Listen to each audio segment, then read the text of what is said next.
नमस्कार दोस्तों, आप सब लोगों का एक नई वीडियो में हार्दिक स्वागत है। आज की वीडियो में हम प्रतिशत यहाँ पे सॉल्व करेंगे और आप लोगों को बता दें जितने भी प्रश्न इस वीडियो में लिए गए हैं सभी के सभी मोस्ट इंपॉर्टेंट हैं, क्योंकि ऐसे प्रश्न जो हैं आपके एग्ज़ाम में पूछे जा चुके हैं। सभी के सभी प्रश्न हम सिलेक्टेड लेके आए हैं और सारे के सारे ये प्रीवियस ईयर एग्ज़ाम्स में पूछे जा चुके हैं, अलग अलग एग्ज़ाम्स में। ये कलेक्शन है हमारे पास और प्रतिशत की पहली वीडियो है। इसके बाद इसका पार्ट 2 पार्ट 3 करके आ जाएगा, आप लोगों को देखने को मिल जाएंगे।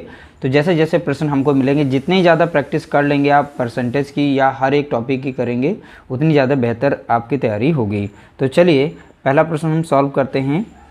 60 के 30% और 30 के 60% का योग कितना होगा?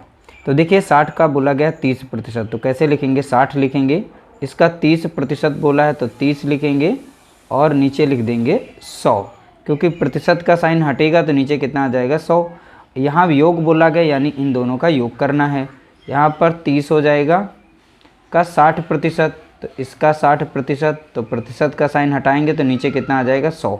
बस इसे आप सॉल्व कर देंगे, आपका आंसर आ जाएगा। 1 0 1 0 कट जाएगा, 1 0 यहाँ पर, 1 0 यहाँ पर, 1 0 यहाँ पर, 1 0 यहाँ पर, 1 यहाँ पर, 1 यहाँ पर। इस तरीके से हो जाएगा। 6 3 18 यहाँ पर हो जाएगा और 3 6 18 यहाँ पर हो जाएगा। तो इस तरीके से हमारा आंसर निकल चुका है 36। तो देख सकते हैं बहुत ही सिंपल सा क्वेश्चन था और ये प्रश्न जो है पिछले एग्जाम्स में पूछा जा चुका है। तो इस तरीके से ध्यान रखिएगा, कोई भी प्रश्न जो है छोटा नहीं होता है। अगर देखिए एग्जाम्स में क्या होता है, प्रेशर होता है, तो प्रेशर की वजह से हमारे जो क्वेश्चंस गलत होते हैं। तो इसीलिए यहाँ पर प्रैक्टिस इतनी कर लीजिए ताकि आपके एग्जाम्स में कोई भी प्रश्न गलत ना हो। अगला प्रश्न लिया गया, 470 का 80% कितना होगा? बहुत ही सिंपल सा क्वेश्चन है, आप लोगों को पता है और यह भी पूछा जा चुका है। तो ध्यान रखिएगा, यहाँ पर संख्या चेंज हो सकती है। 500, 1000, 1200 का 30%, 40 ऐसे करके पूछ लेगा। तो हमें इसका निकालना है 470 का 80%। तो 80% का साइन हटाएंगे तो यहाँ पर नीचे आ जाएगा 100। ठीक है, इस तरीके से। अब एक जीरो मिला, एक जीरो मिला, यहाँ पर काट देंगे। 8 7 56, 56 का हो जाएगा 6 और 5 बचेगा शेष। और यहाँ पर 4 32 और 5 37 हो जाएगा। ठीक है, तो यहाँ पर 376 इसका राइट आंसर हो जाएगा, यानी ऑप्शन बी यहाँ पर इसका करेक्ट आंसर दिया गया है। अगला प्रश्न दिया गया, यदि 75 का x% बराबर 9 हो तो x का मान होगा। अब हमें यहाँ पर x का मान बताना है। तो यहाँ पर दिया गया है 75। ठीक है, 75 का x%, तो यहाँ पर x% यानी x अपॉन में कर देंगे 100।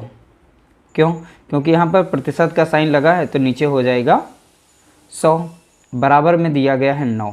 ठीक है, तो इसे डायरेक्टली काट सकते हैं हम। तो 75 तियाँ कट जाएगा, यानी 25 तियाँ 75 और 25 चौके हो जाएगा 100। 25 तियाँ 75 काट दिया, 25 चौके 100 हो गया। अब ये संख्या जो है इधर मल्टीप्लाई में चली जाएगी, तो यहाँ पर हो जाएगा x बराबर 9 और ये गुणे में हो जाएगा 4, क्योंकि ये डिवाइड में था इधर मल्टीप्लाई में हो गया। ये 3 इसके साथ गुणे में, तो नीचे भाग में आ जाएगा। 3 एकम 3 और 3 तियाँ 9, तो 4 तियाँ कितना हो जाएगा? तो आप बताएंगे 12।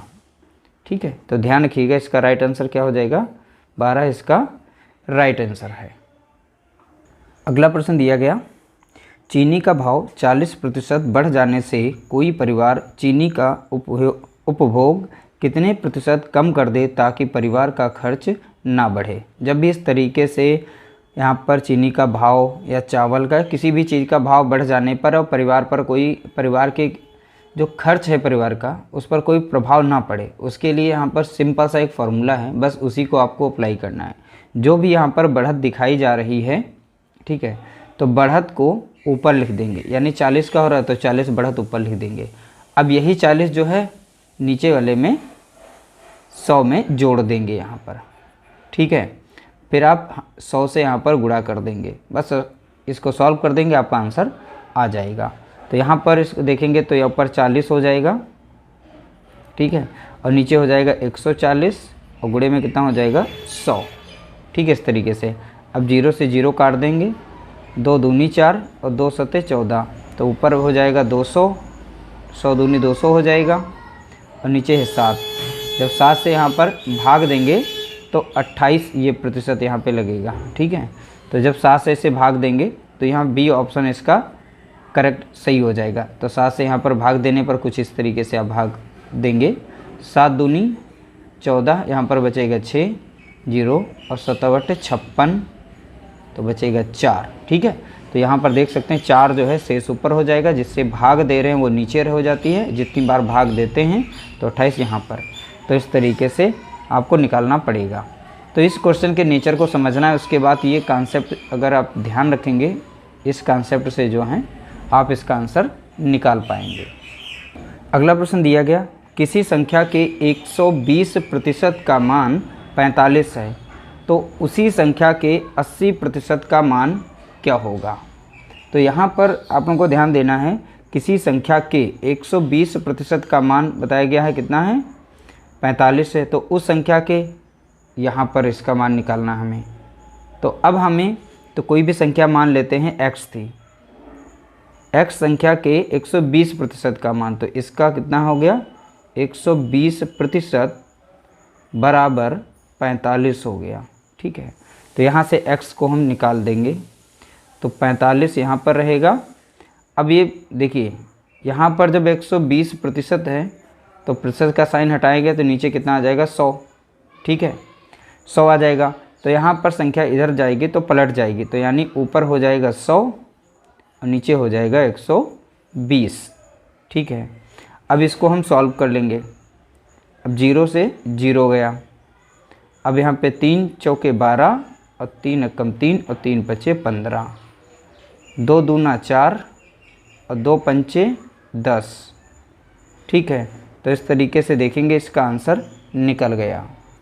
अब इन दोनों को गुणा कर लेंगे, 15 पचे 75 हो जाएगा और नीचे बचा है 2। ठीक है, तो ये संख्या हमारी यहाँ पर बन के आ गई, यानी x का मान हम अभी इतना ही रख लेते हैं 75/2। ठीक है, अब बोला गया तो उसी संख्या के 80% का मान। अब इस संख्या का 80% बताना है, तो यहाँ पर लिखेंगे 75/2। इसका पूछा गया कितना 80%। ठीक है, मान। अब इसे सॉल्व कर लेंगे। ठीक, तो यहाँ पर हो जाएगा तो 75/2 गुणे 80/100।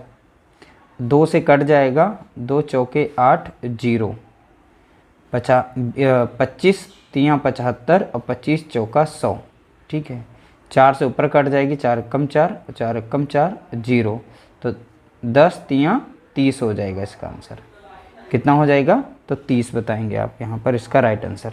इतना अगर सॉल्व नहीं करना चाहते हैं तो इसे बहुत ही सिंपल तरीके से सॉल्व कर सकते हैं। जैसा बोला गया था 120% का मान इतना दिया गया, यानी 120% बराबर है 45 के। तो 1% की वैल्यू कितनी हो जाएगी, तो आप बताएंगे 45 बटे में हो जाएगा 120। ठीक है, 1% की। अब इसका 100% बनाना हो, ठीक है, तो 100% की वैल्यू क्या होगी, तो आप बताएंगे यहाँ पर 45 और 120 गुणा कर देंगे 100 से। ठीक है, तो यहाँ पे सॉल्व कर देंगे, 15 3 45 और 15 8 120 और 4 दूनी 8 और यहाँ पर लग जाएगा 4 दूनी 8 और ये 25 बार लग जाएगा, तो 25 3 75 आ जाएगा। अब बटे में 2 रहेगा। इसका फिर से मान वही आ गया, देखिए 25 बटे यहाँ पर आ गया था 75/2, तो 75 बटे कितना आ गया 2 आ गया। अब इसका हमें 80% बताना था, तो 80% इस तरीके से निकाल लेंगे जैसा कि अभी निकाला था। अगला प्रश्न दिया गया, 35 का 20% बराबर 70 का x%, x का मान बताना है। सेम क्वेश्चन है फर्स्ट के जैसा, यानी 35 का 20%, तो 20 बटा लिख देंगे यहाँ पर 100 बराबर में 70 का x%, और यहाँ पर इस तरीके से लिख लेंगे, प्रतिशत का साइन हटाएंगे 100 आ जाएगा। ठीक है, तो नीचे नीचे की संख्याएं कट जाती हैं, तो 100 से 100 कट जाएगा। यहाँ पर एक 0 है और यहाँ पर एक 0 मिल रहा है, तो हम काट देंगे एक 0 कट जाएगा। फिर 7 से संख्या ऊपर की कट जाएगी, 7 एकम 7 और 7 पचे 35 हो जाएगा। तो नीचे की सारी कट गई थी संख्या, यहाँ पर एक कट गई थी ये भी, और केवल यहाँ बचा है, देखिए 2 बचा है 5, तो 5 दूना 10, यहाँ पे 10 हो गया, और इधर x बचा है, तो x की वैल्यू निकालनी थी और x का मान भी आ गया है, यानी ऑप्शन यहाँ पर भी करेक्ट आंसर हो गया है। अगला प्रश्न दिया गया, ए की आय बी की आय से 25% अधिक है, यानी ए की आय बी की आय से 25% अधिक है, तो हम इसकी 100 मान लेंगे। जब 25% अधिक होगी यानी अब ये 125 हो जाएगी।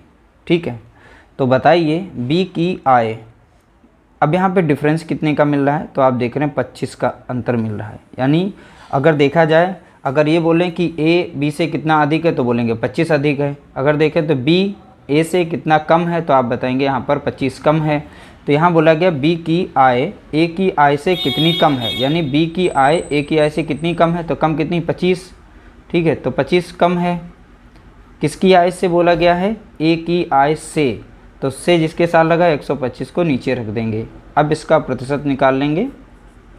ठीक है, तो 25 से कम 25 और 25 पंजे 125 और 5 से कट जाएगी, 5 एक कम 5, 5 दूना 10 और 0, तो इस तरीके से 20% आ जाएगी। ठीक है, इसका राइट आंसर क्या हो जाएगा, 20%। अगला प्रश्न दिया गया, यदि किसी वृत्त की त्रिज्या में 50% की वृद्धि कर दी जाए तो उसके क्षेत्रफल में कितनी वृद्धि होगी। देखिए एक वृत्त है, इसकी त्रिज्या में 50% की वृद्धि की जा रही है। ठीक है, तो यहाँ पर देखिए वृत्त हो, अब वृत्त में परिधि में चेंज करना हो या व्यास में चेंज करना हो या फिर यहाँ पर त्रिज्या दिया गया है, तो सभी के लिए फार्मूला सेम ही लगेगा, वृद्धि के लिए या कमी के लिए। तो प्रतिशत कमी निकालने के लिए, प्रतिशत वृद्धि निकालने के लिए इसका सिंपल सा फार्मूला है x plus Y plus X into Y upon में 100 रहेगा, ये फार्मूला लगाएंगे। चलिए यहाँ पर जो वैल्यू हमारी एक्स वाई की आएंगे दोनों जगह सेम रखेंगे, अगर वृद्धि हो रही दोनों जगह प्लस में रखेंगे, अगर कमी की जाती इसमें तो दोनों जगह माइनस लगा के करते इसे। तो यहाँ वृद्धि हो रही है यानी 50 रहेगा प्लस 50 रहेगा प्लस 50 गुणे 50 हो जाएगा, अपॉन में कितना हो जाएगा 100, फार्मूले का था। अब इसे सॉल्व करेंगे, 50 कितना हो गया तो आप बताएंगे 100 हो गया है यहाँ पर। अब यहाँ पे संख्या है तो 50 से काटेंगे, 50 से कम 50 और 50 दूना 100।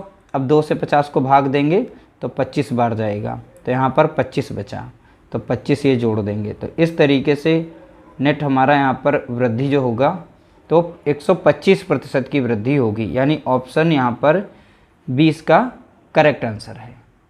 तो उम्मीद करते हैं आज की वीडियो में आप लोगों को बहुत ही ज़्यादा हेल्प मिली होगी। वीडियो अच्छा लगा हो तो लाइक करिएगा, शेयर करिएगा, चैनल पर नए हो तो चैनल को सब्सक्राइब कर लीजिएगा।